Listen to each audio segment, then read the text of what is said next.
Hi ಎಲ್ಲರಿಗೂ ನಮಸ್ಕಾರ. It's me P D O Sridevi. News ಪೇಪರನ್ನು ಎಕ್ಸಾಮ್ ಪಾಯಿಂಟ್ ಆಫ್ ವ್ಯೂ ಯಾವ ರೀತಿ ಓದಬೇಕು ಅಂತ ಹೇಳಿ ಅನಲೈಸಿಸ್ ಮಾಡ್ತಾ ಇದ್ದೀನಿ. ಸೊ ನಾನು ಇಲ್ಲಿ ಪ್ರಜಾವಾಣಿ ನ್ಯೂಸ್ ಪೇಪರನ್ನು ಅನಲೈಸಿಸ್ ಮಾಡ್ತಾ ಇದ್ದೀನಿ. ಯಾಕಂತಂದರೆ Prajavani is the good newspaper for competitive exam ಅಂತೇಳಿ. It is the one of the okay. ಇವತ್ತು ನಾನು 6 ಮತ್ತು 7ನೇ ತಾರೀಕಿಂದು ನಿನ್ನೆ ಮಾಡಲಿಕ್ಕೆ ಆಗಲಿಲ್ಲ ಕ್ಲಾಸು. ಸೊ ಫಸ್ಟ್ನೇ ಫ್ರಂಟ್ ಪೇಜಲ್ಲಿ ಏನಿದೆ ನೋಡಿಲ್ಲ, ಮತದಾನದ ಹಕ್ಕು ಜೀವನದ ಹಕ್ಕು, ಇದನ್ನು ಕಳೆದುಕೊಳ್ಳಬೇಡಿ. ಅಂದರೆ ಇತ್ತೀಚೆಗೆ ಏನಂತಂದರೆ SIR ಒಂದು ಪ್ರಕ್ರಿಯೆ ನಡೆದೈತಿಲ್ಲ. ಸೊ ನೀವೆಲ್ಲರೂ ಭಾಗವಹಿಸಿ, ಯಾರು ಏನಂತಂದ್ರೆ ಅದ್ರದ್ದು ಸ್ಕಿಪ್ ಮಾಡ್ಲಿಕ್ಕೆ ಹೋಗಬೇಡಿ. ಇದರಲ್ಲಿಂದ ಏನಂದರೆ ಅದು ನೀವು ಸ್ಕಿಪ್ ಮಾಡಿದರೆ ನೀವು ಮತದಾನದ ಹಕ್ಕನ್ನು ಕಳ್ಕೊತೀರಿ. ಮತದಾನದ ಹಕ್ಕು ಕಳ್ಕೊಂಡ್ರೆ ನಿಮ್ಮದು ಜೀವನದ ಹಕ್ಕನ್ನೇ ನೀವು ಕಳೆದುಕೊಂಡ ಅಂತ ಹೇಳ್ತಿದ್ದಾರೆ. ಇಲ್ಲಿ ನಾವು ಏನು ಎಕ್ಸಾಮ್ ಪಾಯಿಂಟ್ ಆಫ್ ವ್ಯೂ ಏನಂತಂದ್ರೆ ಮತದಾನದ ಹಕ್ಕು ಅಂದರೆ ರೈಟ್ ಟು ವೋಟ್, ಇದು ಯಾವುದು ಒಂದು ರೈಟ್ ಅಡಿ ಬರೆಯುತ್ತೆ ಅಂತ ತಿಳ್ಕೊಬೇಕಾಗತ್ತೆ. ಏನು ಫಂಡಮೆಂಟಲ್ ರೈಟಾ, ಇಟ್ ಈಸ್ ಕಾನ್ಸ್ಟಿಟ್ಯೂಷನಲ್ ರೈಟಾ, ಅಥವಾ ಲೀಗಲ್ ರೈಟಾ, ಅಥವಾ ನ್ಯಾಚುರಲ್ ರೈಟ್ ಅಂತೇಳಿ ಯಾವುದಂತೇಳಿ ನೀವು ಕಮೆಂಟ್ ಸೆಕ್ಷನಲ್ಲಿ ಮೆನ್ಷನ್ ಮಾಡಿ. ಓಕೆ, ವೆರಿ ಇಂಪಾರ್ಟೆಂಟ್ ಇದು, high yielding topic. Already question ಆಗಿದೆ ಇದ್ರ ಮೇಲೆ.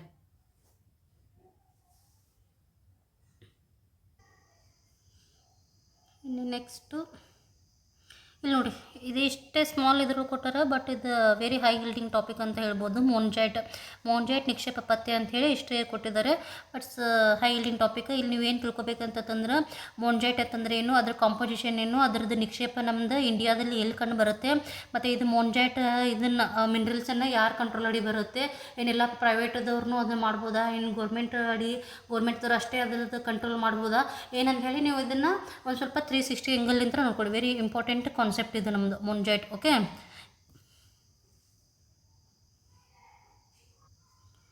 ನೆಕ್ಸ್ಟು SIR 100% ಪ್ರಗತಿಗೆ ಒತ್ತಡ ಅಂತ ಹೇಳ್ತಾ ಇದ್ದಾರೆ. ಅದೇ SIR ಪ್ರಗತಿ ನಡೆದಿತ್ತಲ್ಲ, ಎಲ್ಲರೂ ಕಂಪಲ್ಸರಿ ಹೋಗ್ಬಿಟ್ಟು ಮನೆ ಫಾರ್ಮ್ ಕೊಡಿ, ಅದನ್ನು ಏನೋ ಗಣತಿ ಸರಿಯಾಗಿ ಮಾಡಿ ಅಂತ ಹೇಳ್ತಾ ಇದ್ದಾರೆ. ಇದೆಲ್ಲ ಏನು ಬೇಡ. SIR ಪ್ರಕ್ರಿಯೆ ಅದು ಹೈ ಯೀಲ್ಡಿಂಗ್ ಟಾಪಿಕ್, ಅದನ್ನು ನೀಟಾಗಿ ಕೂತ್ಕೊಳ್ಳಿ. ಓಕೆ, ಇಲ್ಲಿ ಮಳೆ ಆಗಿದ್ದಕ್ಕೆ ಸೇತುವೆ ಮುಳುಗಡೆ ಆಗಿದಾವೆ ಅಂತ ಹೇಳ್ತಿದ್ದಾರೆ. ಇದೆಲ್ಲ ಏನು ಬೇಡ. ಕಚ್ಚಾ ತೈಲ ಉತ್ಪಾದನೆ ಹೆಚ್ಚಳ ಎಲ್ಲಿ ಏನಾಗ್ತಾಯಿದೆ ಅಂತಂದರೆ ಇಲ್ಲಿ ನೋಡಿ, ಕಚ್ಚಾ ತೈಲ ಉತ್ಪಾದನೆಯನ್ನು ಹೆಚ್ಚು ಮಾಡಲು OPEC+ ಸಂಘಟನೆಯು 7 ದೇಶಗಳು ಭಾನುವಾರ ತೀರ್ಮಾನಿಸಿವೆ ಅಂತೇಳಿ ಹೇಳ್ತಾ ಇದ್ದಾರೆ. ಓಕೆ, ಆಗಲಿ. ಬಟ್ ಇಲ್ಲಿ ನಮಗೆ OPEC concept high yielding topic. ಇದು ನಾವು OPEC ಬಗ್ಗೆ ತಿಳ್ಕೊಬೇಕಾಗತ್ತೆ. ಅಂತಂದರೆ ಇದು ಏನಂದರೆ organisation for petroleum exporting countries ಅದಾವೆ ಇವು. ಓಕೆ, ಇದು ಯಾವಾಗ ಎಸ್ಟಾಬ್ಲಿಷ್ಮೆಂಟ್ ಆಯಿತು, ಇದ್ರ ಹೆಡ್ ಕ್ವಾರ್ಟರ್ಸ್ ಎಲ್ಲಿದೆ, ಮತ್ತು ಇದ್ರದ್ದು ಮೆಂಬರ್ ಕಂಟ್ರೀಸ್ ಯಾವ್ದು ಅಂತೇಳಿ ನೋಡ್ಕೋಬೇಕಾಗುತ್ತೆ. ಇದ್ರ ಮೆಂಬರ್ ಕಂಟ್ರೀಸ್ ಯಾವ್ದು ಅಂತೇಳಿ ಕಮೆಂಟ್ ಸೆಕ್ಷನಲ್ಲಿ ಮೆನ್ಷನ್ ಮಾಡಿ. ನೆಕ್ಸ್ಟ್ ಇದು ಏನು ಸಂಪಾದಕೀಯ ಎಡಿಟೋರಿಯಲ್ ಇದೆಯಲ್ಲ, ಇದು ಏನಂತಂದರೆ ಯಾರು PSI ಎಕ್ಸಾಮಿಗೆ ಓದ್ತಿರ್ತಿರಲ್ಲ ಅದನ್ನು ನೀಟಾಗಿ ಓದ್ಕೊಂಡ್ಬಿಟ್ಟು ಅದ್ರದ್ದು 1/4 ಮಾಡಿ, ಇದರಿಂದ ನಿಮ್ಗೆ ಪ್ರಿಸೈಸ್ ರೇಟಿಂಗಿಗೆ ಹೆಲ್ಪ್ ಆಗುತ್ತೆ. ಇದು ಏನು ಹೇಳ್ತಾ ಇದ್ದಾರೆ ಅಂತಂದರೆ, ಈಗ ಇತ್ತೀಚೆಗೆ ಪಶ್ಚಿಮ ಬಂಗಾಳದಲ್ಲಿ SIR ಪ್ರಕ್ರಿಯೆ ಆಯ್ತಲ್ಲ, ಸೊ ಯಾರು ಅದು SIRಲಿಂದ ಹೊರಗೆ ಉಳಿದಿದ್ದಾರಲ್ಲ ಅವರಿಗೆ ಎಲ್ಲ ಗೌರ್ಮೆಂಟ್ ಒಂದು ಫೆಸಿಲಿಟಿಯನ್ನು ಕಡಿತ ಮಾಡ್ತಾ ಇದ್ದಾರೆ.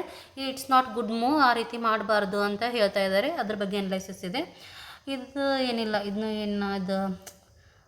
ಏನು ಇಂಪಾರ್ಟೆಂಟ್ ಅಲ್ಲ ಇದು.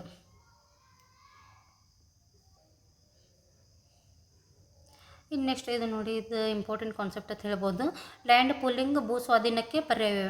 ಓಕೆ, ಅಂದರೆ ಫಸ್ಟ್ ನಮಗೆ ಇದು ಲ್ಯಾಂಡ್ ಪೂಲಿಂಗ್ ಅಂದರೆ ಏನು ಗೊತ್ತಿರಬೇಕು, ಮತ್ತು ಇದು ಭೂ ಸ್ವಾಧೀನಕ್ಕೆ ಹೆಂಗೆ ಪರ್ಯಾಯ ಆಗುತ್ತೆ, ಏನು ಕಾನ್ಸೆಪ್ಟ್ ಅಂತೇಳಿ ನಿಮಗೆಲ್ಲ ಗೊತ್ತಿರಬೇಕು. ಇತ್ತೀಚೆಗೆ ಎಲ್ಲರಿಗೂ ಗೊತ್ತಿರುತ್ತೆ ಏನಂತಂದರೆ ಬಿಡದಿ ಟೌನ್ಶಿಪ್ಪದ್ದು ಒಂದು ವಿವಾದ ಎದ್ದೈತಿ. ಸೊ ಅದ್ರ ಬಗ್ಗೆ ಏನಂತಂದರೆ ಪ್ರತಿಭಟನೆ ನಡೀತದವ. ಓಕೆ, ಇಲ್ಲಿ ಆ ವಿಷಯಕ್ಕೆ ಸಂಬಂಧಪಟ್ಟಂಗೆ ಇದು ಲ್ಯಾಂಡ್ ಪೂಲಿಂಗ್ ಅಂತೇಳಿ ಒಂದು ಕಾನ್ಸೆಪ್ಟನ್ನು ಇಲ್ಲಿ ಡಿಸ್ಕಷನ್ ಮಾಡಿದ್ದಾರೆ. ಏನು ಲ್ಯಾಂಡ್ ಪೂಲಿಂಗ್ ಅಂತಂದರೆ ನಿರ್ದಿಷ್ಟ ಪ್ರದೇಶವನ್ನು ಅಭಿವೃದ್ಧಿಪಡಿಸುವುದರ ಭಾಗವಾಗಿ ಅಲ್ಲಿ ಸಾರ್ವಜನಿಕ ಮೂಲಸೌಕರ್ಯಗಳನ್ನು ಕಲ್ಪಿಸುವುದು ಮತ್ತು ಜನರಿಗೆ ವಿವಿಧ ಸವಲತ್ತುಗಳನ್ನು ಒದಗಿಸುವುದಕ್ಕಾಗಿ ಆ ಪ್ರದೇಶದಲ್ಲಿ ರೈತರ ಜಮೀನು ಪಡೆಯುವುದು ಲ್ಯಾಂಡ್ ಪೂಲಿಂಗ್ ಎಂದು ಕರೆಯಲಾಗುತ್ತದೆ. ಓಕೆ, ಇದು ಏನಂತಂದರೆ ಇವಾಗ ಬಿಡದಿ ಇಲ್ಲಿ ಟೌನ್ಶಿಪ್ ಮಾಡ್ತಾ ಇದ್ದಾರಲ್ಲ, ಇಲ್ಲಿ ಭೂ ಸ್ವಾಧೀನ ಮಾಡ್ಕೊಳಂಗಿಲ್ಲ, ಇಲ್ಲಿ ರೈತರನ್ನು ಒಳಗೊಳ್ತಾರೆ, ಅವರೇ ಇದಿರ್ತಾರೆ, ಅವರಿಗೆ ಒಂದು ಸ್ವಲ್ಪ ಭಾಗವನ್ನು ರೈತರಿಗೆ ಏನಂತಂದ್ರೆ ಕೊಡ್ತಾರೆ, ಅಲ್ಲಿ ಇನ್ಫ್ರಾಸ್ಟ್ರಕ್ಚರ್ ಡೆವಲಪ್ಮೆಂಟ್ ಮಾಡ್ತಾರೆ ಅಂತ ಹೇಳೋದೇ ಲ್ಯಾಂಡ್ ಪೂಲಿಂಗ್ ಕಾನ್ಸೆಪ್ಟ್. ಓಕೆ, ಇದ್ರ ಬಗ್ಗೆ ನೀಟಾಗಿ ಓದ್ಕೊಳ್ಳಿ. ಇದರಿಂದ ಏನು ರೈತರಿಗೆ ಉಪಯೋಗ ಮತ್ತು ಸರ್ಕಾರಕ್ಕೆ ಏನು ಲಾಭ ಅಂಥೇಳಿ ಕೊಟ್ಟಿದ್ದಾರೆ. ಏನು ಲಾಭ ಅಂತಂದ್ರೆ ಭೂ ಸ್ವಾಧೀನಕ್ಕೆ ಮಾಡುವ ವೆಚ್ಚಕ್ಕೆ ಹೋಲಿಸಿದರೆ ಇದು ಕಡಿಮೆ ಆಗುತ್ತೆ. ಮತ್ತು ಇಲ್ಲಿ ಏನಂತಂದ್ರೆ ಜಮೀನುಗಳ ಮಾಲೀಕರನ್ನು ಇದರಲ್ಲಿ ಭಾಗಿದಾರರಾಗ್ತಾರೆ, ಮತ್ತು ಇಲ್ಲಿ ಸ್ವಪ್ರೇರಣೆಯಿಂದ ಒಪ್ಕೋತಾರೆ. ಈಗ ನೋಡಿ, ಬಿಡದಿ ಟೌನ್ಶಿಪ್ಗೆಲ್ಲ ಪ್ರತಿಭಟನೆ ನಡೀತಿದೆ, ಇಂಥದ್ದು ಒಂದು ಸನ್ನಿವೇಶ ಇಲ್ಲಿ ಸೃಷ್ಟಿ ಆಗಂಗಿಲ್ಲ ಅಂತ ಹೇಳ್ತಾ ಇದ್ದಾರೆ. ಮತ್ತು ಇನ್ನು ರೈತರಿಗೆ ಏನು ಉಪಯೋಗ ಅಂತಂದರೆ ಇಲ್ಲಿ ಒಂದು ಉತ್ತಮ ಮೂಲ ಸೌಕರ್ಯ ಮತ್ತು ಸವಲತ್ತುಗಳು ಸಿಗ್ತಾವೆ, ದೀರ್ಘಾವಧಿಯ ಸಂಪತ್ತು ಸೃಷ್ಟಿ ಆಗ್ತೈತೆ ಅವ್ರಿಗೆ, ಮತ್ತು ಇದು ಮೈಗ್ರೇಷನ್ ಆಗೋದು ತಪ್ಪತ್ತೆ. ಇದು ಎಲ್ಲ ಏನಂತಂದ್ರೆ ರೈತರಿಗೆ ಉಪಯೋಗ ಆಗುತ್ತೆ. ಸೊ ಇದು ಕಾನ್ಸೆಪ್ಟ್ ಇಂಪಾರ್ಟೆಂಟ್. ನೀವು ಇದನ್ನು ಎಲ್ಲರೇ ಈ ನಮ್ಮದು ಲ್ಯಾಂಡ್ ರಿಫಾರ್ಮ್ಸು ಮತ್ತು ಇದು ಭೂ ಸ್ವಾಧೀನ ಈ ರೀತಿ ಎಲ್ಲ ಬಂದಾಗ ಈ ಲ್ಯಾಂಡ್ ಪೂಲಿಂಗ್ ಕಾನ್ಸೆಪ್ಟನ್ನು ನೀವು ಯೂಸ್ ಮಾಡ್ಕೋಬೇಕಾಗುತ್ತೆ ರೆಮಿಡಿ ಪಾರ್ಟ್ನಲ್ಲಿ. ಓಕೆ, ಹಾರ್ಮೋಸ್ ದಾಟಿದ 15 ತೊಡಗು. ಓಕೆ, ಇಲ್ಲಿ ಇನ್ನು ನಮ್ಗೆ ಹಾರ್ಮೋಸ್ ಏನು ಕಾನ್ಸೆಪ್ಟ್ ಇಂಪಾರ್ಟೆಂಟ್. ಹಾರ್ಮೋಸ್ ಜಲಸಂಧಿ ಸ್ಟ್ರೇಟ್ ಇದು ಸಾಕಷ್ಟು ಬಾರಿ ಆಗಿಬಿಟ್ಟಿದೆ, ಬಂದಿದೆ ಅಂತ ಹೇಳ್ತಿದ್ದೀನಿ. ಯಾರು ಫಸ್ಟ್ ಟೈಮ್ ನೋಡ್ತಿದ್ದಿರಲ್ಲ ಹೋಗಿ ಹಾರ್ಮೋಸನ್ನು ನೀಟಾಗಿ ಓದ್ಕೊಳ್ಳಿ. High yielding topic ನಮ್ಗದು.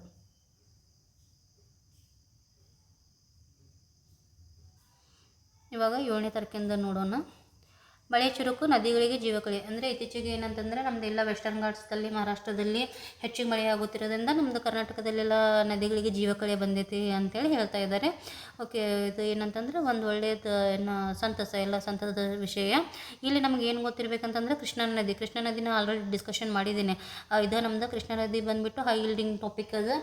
ನೀವೆಲ್ಲರೂ ಏನಂತಂದರೆ ಅದು ಎಲ್ಲಿ ಒರಿಜಿನ್ ಆಗುತ್ತೆ, ಅದು ಟ್ರಿಬ್ಯೂಟರೀಸ್ ಯಾವುದು, ಮತ್ತು ಈ ಕೃಷ್ಣಾ ನದಿ ದಂಡೆ ಮೇಲೆ ಕಂಡುಬರುವಂತಹ ಪ್ರಮುಖ ಒಂದು ಏನು ಧಾರ್ಮಿಕ ಕೇಂದ್ರಗಳು ಯಾವುವು, ಇವೆಲ್ಲ ಏನಂತಂದ್ರೆ ನೋಡ್ಕೋಬೇಕಾಗುತ್ತೆ. ಓಕೆ, ಇವಾಗ ಇಲ್ಲಿ ಏನದು ದತ್ ಮಂದಿರ ಅಂತ ಬರುತ್ತೆ ನರಸಿಂಹವಾಡಿ ಒಳಗೆ, ಅದನ್ನು ಕೃಷ್ಣಾ ನದಿ ದಂಡೆ ಮೇಲೆ ಐತಿ, ಗೊತ್ತಿರಲಿ ನಿಮ್ಗೆ. ಅದು ಏನಂತಂದ್ರೆ ಒಂದು ಪ್ರಮುಖ ದೇವಸ್ಥಾನ ಐತದು.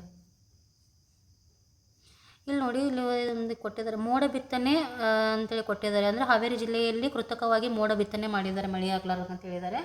ಬಟ್ ನಮಗಿಲ್ಲಿ ಆರ್ಟಿಫಿಷಿಯಲ್ ಏನು ಇದು ಕ್ಲೌಡ್ ಸೀಡಿಂಗ್ ಐತಲ್ಲ ಕಾನ್ಸೆಪ್ಟ್ ಇಂಪಾರ್ಟೆಂಟ್. ಇದನ್ನು ಹೋಗಿ ಒಂದು ಸ್ವಲ್ಪ ನೀಟಾಗಿ ಓದ್ಕೊಳ್ಳಿ. ಇದು ಸೈನ್ಸ್ ಇದ್ರೊಳಗೆ ಬರುತ್ತೆ. ಕಮೆಂಟ್ ಸೆಕ್ಷನಲ್ಲಿ ಇದು ಯಾವ ಒಂದು ಕೆಮಿಕಲ್ ಯೂಸ್ ಮಾಡ್ತಾರೆ ಈ ಒಂದು ಆರ್ಟಿಫಿಷಿಯಲ್ ಕ್ಲೌಡ್ ಸೀಡಿಂಗ್ ಒಳಗೆ ಅಂತೇಳಿ ಮೆನ್ಷನ್ ಮಾಡಿ. ಮತ್ತು ಇದರಲ್ಲಿಂದ ಇನ್ನೊಂದು ಏನಾಗುತ್ತೆ ಗೊತ್ತಾ, ಒಂದು ಸ್ವಲ್ಪ ಪೊಲ್ಯೂಷನ್ ಕಡಿಮೆ ಆಗುತ್ತೆ ನಮ್ದು ಇದು ಈ ರೀತಿ ಮಾಡೋದ್ರಲ್ಲಿಂದ. ಅಂದರೆ ಇಲ್ಲಿ ಏನಾಗುತ್ತೆ, ಇದು ಆರ್ಟಿಫಿಷಿಯಲ್ ಕ್ಲೌಡ್ ಸೀಡಿಂಗ್ ಆದಾಗ ಈ ನಮ್ಮದು ಪರ್ಟಿಕ್ಯುಲರ್ ಮ್ಯಾಟ್ರ್ ಅಂತ ಬರ್ತಾವಲ್ಲ, ಇದು 2.5 ಮತ್ತು 10 ವಾಶೌಟ್ ಮಾಡುವುದರಲ್ಲಿಂದ ಅದು ಮಾಲಿನ್ಯ ಕಡಿಮೆ ಆಗುತ್ತೆ. ಇದು ಒಂದು ನಿಮ್ಗೆ ಗೊತ್ತಿರಲಿ. ಸೊ ಇದೆಲ್ಲ ಏನಿಲ್ಲ. ಸೊ ಯೂಸರ್ ನೇಮ್ ಅಂಥೇಳಿದೆ, ಇದು ಏನಂತಂದರೆ ಇಂಪಾರ್ಟೆಂಟ್ ಆಗುತ್ತೆ. ಇದು ಏನಂತೇಳಿ ಗೊತ್ತಿರಬೇಕು. ಓಕೆ, ಇಲ್ಲಿ ಏನಂತಂದರೆ ಯೂಸರ್ ನೇಮ್ ಸೌಲಭ್ಯವು ಬಳಕೆದಾರರಿಗೆ ತಮ್ಮ ಮೊಬೈಲ್ ದೂರವಾಣಿ ಸಂಖ್ಯೆಯನ್ನು ಬಹಿರಂಗಪಡಿಸದೆ ಇತರರ ಜೊತೆ ಸಂವಹನ ನಡೆಸುವ ಅವಕಾಶ ಕಲ್ಪಿಸುತ್ತದೆ. ಅಂದರೆ ಮೊಬೈಲ್ ನಂಬರ್ ಎಲ್ಲರೇ ಜಸ್ಟ್ ಯೂಸರ್ ನೇಮ್ ಮೇಲೆ ನಾವು ಇನ್ನೊಬ್ಬರ ಜೊತೆ ಏನಂತಂದ್ರೆ ಕಮ್ಯುನಿಕೇಷನ್ ಮಾಡ್ಬೋದು ಅಂತ ಹೇಳ್ತಿದ್ದಾರೆ. ಇದ್ರದ್ದು ಇನ್ನೂ ಫಾರ್ ಅಗ್ನಿಷ್ಠ ನಡೆದೈತಿ. ಇನ್ನೂ ಏನಂತಂದರೆ ನಮ್ಮದು ಗೌರ್ಮೆಂಟ್ ಇದಕ್ಕೆ ಒಪ್ಪಿಗೆ ಕೊಟ್ಟಿಲ್ಲ. ಸೊ ಇದು ಕಾನ್ಸೆಪ್ಟ್ ನಿಮಗೆ ಗೊತ್ತಿರಲಿ. ಕಮೆಂಟ್ ಸೆಕ್ಷನಲ್ಲಿ ಈ ವಾಟ್ಸಪ್ಪದ್ದು ಯಾರು ಫೌಂಡರ್ ಅಂತೇಳಿ ಮೆನ್ಷನ್ ಮಾಡಿ.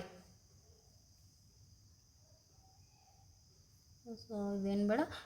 ಪಿಫಾದ ವರ್ಲ್ಡ್ ಕಪ್ ಆದಮೇಲೆ ಯಾರು ವಿನ್ ಆಗ್ತಾರೆ ಅದು ನೋಡೋಣ. ಫುಟ್ಬಾಲ್ ಇದೆಲ್ಲ ಏನು ಬೇಡ. ಇದು actually local news, but concept important ಇದೆ. ಅಂದರೆ ಹಿಡ್ಕಲ್ದ ಡ್ಯಾಮಿಗೆ ಫುಲ್ ನೀರು ಬಂದೈತೆ ಅಂತ ಹೇಳ್ತಿದ್ದಾರೆ. ಇದು ಹಿಡ್ಕಲ್ ಡ್ಯಾಮ್ ನಮ್ಗೆ ಇಂಪಾರ್ಟೆಂಟ್ ಆಗುತ್ತೆ. ಹಿಡ್ಕಲ್ ಡ್ಯಾಮನ್ನು ಯಾವ್ದು ರಿಸರ್ವೈಯರ್ ಯಾವ ನದಿ ಉಂಟು ಮಾಡೈತೆ ಅಂತಂದ್ರೆ ಘಟಪ್ರಭಾ ಅಂತೇಳಿ ಗೊತ್ತಿರಲಿ.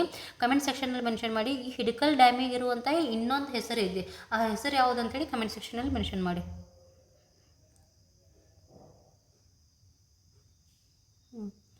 ಇಲ್ಲಿ ನೋಡಿ, ಈಗ ನ್ಯೂಕ್ಲಿಯರ್ ಪವರ್ ಪ್ಲಾಂಟ್ ಇದನ್ನು ಆಲ್ರೆಡಿ ಡಿಸ್ಕಷನ್ ಮಾಡಿದ್ದೀನಿ. ಹೈ ಈಲ್ಡಿಂಗ್ ಟಾಪಿಕ್ ಅಂತ ಹೇಳಿದ್ದೀನಿ, ಅದ್ರ ಬಗ್ಗೆ ನ್ಯೂಸ್ ಬಂದಿದೆ.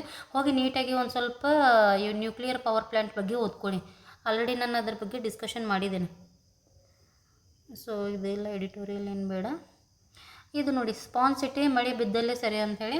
ಈ ಸ್ಪಾನ್ ಸಿಟಿ ಅಂತಂದರೆ ಏನು ಅಂತೇಳಿ ಫಸ್ಟ್ ನಮಗೆ ಅದು ಬೇಸಿಕ್ ಕಾನ್ಸೆಪ್ಟ್ ಗೊತ್ತಿರಬೇಕು.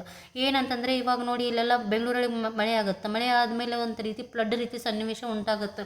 ಯಾಕಂದರೆ ಎಲ್ಲ ಕಾಂಕ್ರೀಟ್ ರೋಡ್ ಆಗಿರೋದ್ರಿಂದ ಅಲ್ಲಿ ನೀರು ಇಂಗ್ಲಿಕ್ಕೆ ಸ್ವಾಭಾವಿಕವಾಗಿ ಆಗಂಗಿಲ್ಲ. ಹೀಗಾಗಿ ಎಲ್ಲರೂ ರೋಡ್ ಮೇಲೇ ನೀರು ಬರಬೇಕು.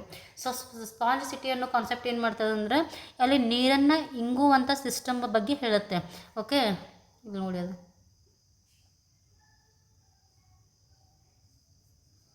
ಮಳೆ ನೀರನ್ನು ಚರಂಡಿ ಅಥವಾ ನದಿಗಳ ಮೂಲಕ ನಗರದಿಂದ ಹೊರಗೊಟ್ಟುವ ಬದಲಿಗೆ ತನ್ನಲ್ಲೇ ಹೀರಿಕೊಂಡು ಶುದ್ಧೀಕರಿಸಿ ಸಂಗ್ರಹಿಸಿಟ್ಟುಕೊಳ್ಳುವ ನಗರವನ್ನು ಸ್ಪಾನ್ ಸಿಟಿ ಅನ್ನಲಾಗುತ್ತದೆ. ಈ ಕಾನ್ಸೆಪ್ಟನ್ನು ಚೀನಾ ದೇಶದ ಕಾಂಗ್ವಿನ್ ಅನ್ನೋರು ಪರಿಚಯ ಮಾಡಿದ್ದಾರೆ. ಓಕೆ, ಇದನ್ನು ನೀವು ಎಲ್ಲರೇ ಎಸ್ಸೆ ಮತ್ತು ಈ ರೀತಿ ಮೇನ್ಸ್ದ ನಗರೀಕರಣ ಅರ್ಬನೈಜೇಷನ್ದ ಕಾನ್ಸೆಪ್ಟ್, ಸಮಸ್ಯೆಗಳು ಮತ್ತು ಪರಿಹಾರಗಳು ಎಲ್ಲ ಮಾಡ್ತಿರ್ತಿರಲ್ಲ, ಇದು ಒಂದು ಕಾನ್ಸೆಪ್ಟ್ ಏನಂತಂದರೆ ಅಲ್ಲಿ ನಿಮ್ಗೆ ಯೂಸ್ ಆಗುತ್ತೆ. ಸ್ಪಾಂಜ್ ಸಿಟಿ ಅಂಥೇಳಿ. ಈಗ ಲ್ಯಾಂಡ್ ಪೋಲಿಂಗ್ ಕಾನ್ಸೆಪ್ಟ್ ಬತ್ತು. ಇವೆಲ್ಲ ಏನಂತಂದ್ರೆ ಕ್ರಿಯೇಟಿವ್ ಒಂದು ಮೆಥಡ್ಸ್ ಇವೆಲ್ಲ. ಇದು ಎ ಐದು ಒಂದು ಏನಂತಂದರೆ ನೀವು ಯಾರು ಪಿ ಎಸ್ ಐ ಇರಲಿ ಅಥವಾ ಯಾವುದೇ ಎಸ್ ಐ ಪ್ರಿಪ್ರೇಷನ್ ಮಾಡ್ತಿರ್ತಿರಲ್ಲ, ಎ ಐ ಬಗ್ಗೆ ಒಂದು ಎಸ್ ಐ ಪ್ರಿಪ್ರೇಷನ್ ಮಾಡ್ಕೊರಿ, ಅದ್ರ ಸಾಧಕ ಏನು ಬಾಧಕ ಏನು ಅಂಥೇಳಿ. ಸೊ ಇಲ್ಲೇನು ಹೇಳ್ತಾ ಇದ್ದಾರೆ, ಎ ಐಲಿಂತ್ರ ಎಳೆಯರ ಮಿದುಳಿಗೆ ಒಂದು ಆತಂಕ ಅಂತ ಹೇಳ್ತಾ ಇದ್ದಾರೆ. ಸೊ ಇದ್ರ ಬಗ್ಗೆ ಒಂದು ಏನಂತಂದರೆ ಎಸ್ ಐ ಇರಲಿ ನಿಮ್ಗೆ.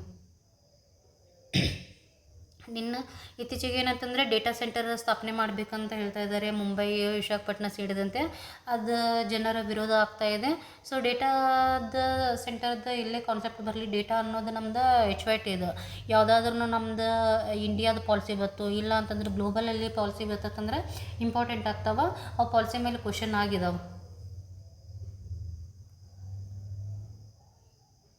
ನೆಕ್ಸ್ಟ್ ಇಲ್ಲಿ ಏನು ಹೇಳ್ತಾ ಇದ್ದಾರೆ, ಸಹಕಾರಿ ವಿಮಾ ಕಂಪ್ನಿ ಮಾಡ್ತಾ ಇದ್ದೀವಿ ಅಂಥೇಳಿ ಘೋಷಣೆ ಮಾಡಿದ್ದಾರೆ. ಯಾಕಂತಂದ್ರೆ ಅವರು ಸಹಕಾರ ಸಚಿವರು ಅದಾರೆ ಇಲ್ಲಿ.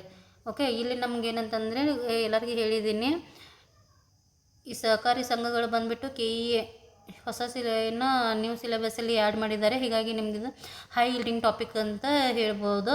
ಅಲ್ಲಿ ನಾನು ಇದ್ರ ಮೇಲೆ ಸಾಕಷ್ಟು ಬಾರಿ ಡಿಸ್ಕಷನ್ ಮಾಡಿದ್ದೀನಿ, ಮತ್ತು ಅದ್ರ ಮೇಲೆ ಕ್ವಶನ್ಸ್ನೂ ಡಿಸ್ಕಷನ್ ಮಾಡಿದ್ದೀನಿ. ಹೋಗಿ ನೀಟಾಗಿ ಒಂದು ಸ್ವಲ್ಪ ಓದ್ಕೊಳ್ಳಿ ಇದರ ಬಗ್ಗೆ, ಸಹಕಾರ ಸಂಘಗಳ ಮೇಲೆ. ಇಲ್ಲಿ ಮಹೇಂದ್ರಗಿರಿ, ಇತ್ತೀಚೆಗೆ ಮಹೇಂದ್ರಗಿರಿ ನ್ಯೂಸ್ನಲ್ಲಿ ಏನಂತ ಕೇಳಿದರೆ, ಇದೊಂದು ನೌಕಾ ಯುದ್ಧ ನೌಕೆ ಅಂತೇಳಿ ಗೊತ್ತಿರಲಿ. ಇದನ್ನು ನೌಕಾಪಡೆಗೆ ಸೇರಿಸಿದ್ದಾರೆ. ಸೊ ಕೆಂಪಡಿಕೆ ಕೆಂಪು ಧಾರಣೆ ಕುಸಿತ ಅಂಥೇಳಿ ಮೊನ್ನೆ ನಾನು ಅಡಿಕೆಯದ್ದು ಒಂದು ನ್ಯೂಸ್ ಬಂದಿತ್ತಲ್ಲ, ಅವಾಗ ಹೇಳಿದ್ದೆ ಅದು ಇಂಪಾರ್ಟೆಂಟ್ ಆಗುತ್ತೆ, ಅದ್ರ ಜಿಯೋಗ್ರಫಿಕಲ್ ಕಂಡೀಷನ್ ನೋಡ್ಕೋರಿ, ಆಮೇಲೆ ಹೈಯೆಸ್ಟ್ ಪ್ರೊಡ್ಯೂಸಿಂಗ್ ಸ್ಟೇಟ್ ಇದೆಲ್ಲ ನೋಡ್ಕೊಳ್ಳಿ ಅಂತ ಹೇಳಿದ್ದೆ. ಆಲ್ರೆಡಿ ಅದ್ರ ಮೇಲೆ ಕ್ವಶನ್ನೂ ಆಗಿತ್ತು. ನಮ್ಮ ಕರ್ನಾಟಕ ಏನಂತಂದ್ರೆ ಅದು ಅತಿ ಹೆಚ್ಚು ಒಂದು ಅಡಿಕೆ ಬೆಳೆಯುವ ರಾಜ್ಯ, ಗೊತ್ತಿರಲಿ. ಅಂದರೆ ನಾನು ಏನು ಹೇಳ್ತೀನಿ ಅಂತಂದ್ರೆ, ಒಮ್ಮೆ ನಾವು ಎಲ್ಲನೂ ಬೆಳೆಗಳನ್ನ ನೋಡೋಕೆ ಹೋದ್ರೆ ನಮ್ಗೆ ಇವಾಗ ಏನಾಗುತ್ತೆ, ಕನ್ಫ್ಯೂಷನ್ ಆಗುತ್ತೆ. ಆಮೇಲೆ ಯಾವ ನೆನಪಿಳಂಗಿಲ್ಲ. ಈ ರೀತಿ ನ್ಯೂಸಲ್ಲಿ ಬಂದಾಗ ಯಾವ್ದು ಇಂಪಾರ್ಟೆಂಟ್ ಇರ್ತೇವೆ ಅಂತ ಹೇಳ್ತೀವಲ್ಲ, ಅಲ್ಲಿ ಓದಿದರೆ ನಿಮಗೂ ಅದು ಹೆಲ್ಪ್ ಆಗುತ್ತೆ, ಬ್ರೈನ್ ಸ್ಟಾರ್ಮಿಂಗ್ ಆಗುತ್ತೆ, ಮತ್ತು ರಿಟೆನ್ಷನ್ ಪವರ್ ಅದು ಅಲ್ಲಿ ಆಗುತ್ತಲ್ಲಿ. ಈ ಸ್ಪೋರ್ಟ್ಸಲ್ಲಿ ಏನಂತಂದ್ರೆ ಏನು ಅಷ್ಟು ಹೈ ಇಲ್ಲಿನ ಟಾಪಿಕ್ ಇಲ್ಲ.